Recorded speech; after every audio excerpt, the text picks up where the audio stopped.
دھماکہ ایپیسوڈ 7 اعلیٰ پیمانے کی ایک خفیہ میٹنگ میں فیصلہ کیا گیا کہ تمام سینما اور ایسے ثقافتی مراکز جہاں لوگ اکٹھے ہوتے ہیں ان کی نگرانی کا خاص اہتمام کیا جائے۔ اس فیصلے کے ٹھیک 2 دن بعد صوبائی دارالحکومت کے ایک بہت بڑے جلسہ عام میں دھماکے ہوئے اور کئی شرکاء اور عالم شہید ہوئے اور جلسے میں آنے والے عوام کی کثیر تعداد شدید زخمی ہوئی۔ ملک گیر ہڑتالیں، جلسے، جلوس اور توڑ پھوڑ کا سلسلہ شروع ہو گیا۔ عمران صاحب نے فوراً خفیہ میٹنگ بلوائی اور ہر قسم کے سیاسی جلوسوں پر پابندی کے سلسلے میں کچھ مدت کے لیے حکومت سے منظوری لے لی اور پھر ساتھ ہی ساتھ عوامی اجتماعات میں سخت سیکیورٹی انتظامات کا حکم دے دیا۔ ان انتظامات کو بھی چند دن ہی گزرے تھے کہ ملک کے دوسرے بڑے شہر کے بازار میں دھماکہ ہو گیا۔ ملک میں آئے دن دھماکوں سے شدید ایمرجنسی حالات پیدا ہو گئے تھے۔ عوام کو سنبھالنا مشکل ہو رہا تھا۔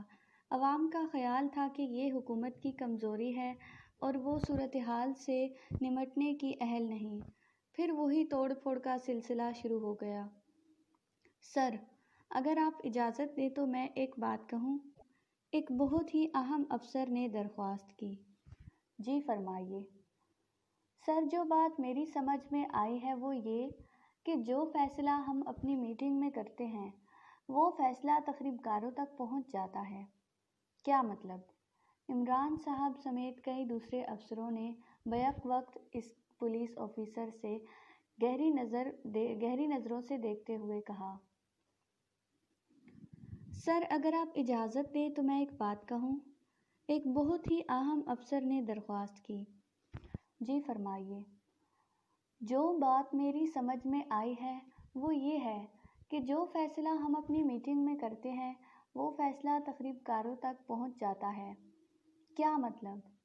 عمران صاحب سمیت کئی دوسرے افسروں نے بیک وقت اس پولیس آفیسر کی طرف گہری نظروں سے دیکھتے ہوئے کہا۔ سر، میں معذرت کے ساتھ پھر کہوں گا، مجھے اپنے ساتھیوں پر پورا اعتماد اور بھروسہ ہے، لیکن یہ حقیقت ہے کہ جو ہم فیصلہ کرتے ہیں وہ تخریب کاروں تک پہنچ جاتا ہے۔ جیسے ہم نے سینما گھروں کی نگرانی شروع کی تو دھماکہ بازار میں ہوا، ہم بازاروں کی نگرانی کرتے ہیں تو دھماکہ کسی اور جگہ ہوگا۔ ایسی بات نہیں ہے، انسپکٹر پرویز نے کہا۔ صاف ظاہر ہے جہاں نگرانی ہو رہی ہوگی وہاں دھماکہ نہیں ہوگا۔ بات یہ نہیں ہے، جہاں نگرانی ہو رہی ہوتی ہے اس کا علم بھی پولیس کو ہونا چاہیے، کسی دوسرے آدمی کو علم نہیں ہوتا۔ یہ نہیں ہوتا کہ ہم وہاں چاروں طرف باوردی پولیس فورس کھڑی کر دیتے ہیں۔ آپ پولیس افسر ہیں، انسپکٹر پرویز، اور آپ جانتے ہیں کہ ہمارا طریقہ ذرا مختلف ہے۔ جس طرح ہم پلاننگ کرتے ہیں اسی طرح تخریب کار بھی پوری تیاری سے کام کرتے ہیں۔ وہ جہاں دھماکہ کرتے ہیں انہیں 100% یقین ہوتا ہے کہ وہاں حفاظت کے انتظامات نہیں ہیں۔ آپ کہنا کیا چاہتے ہیں؟ انسپکٹر پرویز نے سخت لہجے میں کہا۔ میں جو کہنا چاہتا ہوں کہہ چکا ہوں۔ اور اس سے پہلے کہ تلخی اور بڑھتی، عمران صاحب نے سب کو خاموش کرا دیا اور کہنے لگے، اب ہمیں سوچنا یہ ہے کہ ہمارا لاہ عمل کیا ہوگا یا کیا ہونا چاہیے۔ ہمارے پاس اتنی خفیہ پولیس تو نہیں ہے کہ ہم ہر کونے میں کھڑی کر دیں، اور پھر یہ کوئی مناسب قدم نہیں ہے۔ بہرحال ہمیں جلد از جلد ان کا قلع کما کرنا چاہیے۔ اس میٹنگ میں موجود ہر افسر 1 دن کے اندر اندر اپنا ماسٹر پلان بنا کر لائے۔ تمام ماسٹر پلان پر ایک ایک کر کے گفتگو ہوگی اور پھر گرینڈ ماسٹر پلان تیار کیا جائے گا اور پھر اس کی روشنی میں کوئی قدم اٹھایا جائے گا۔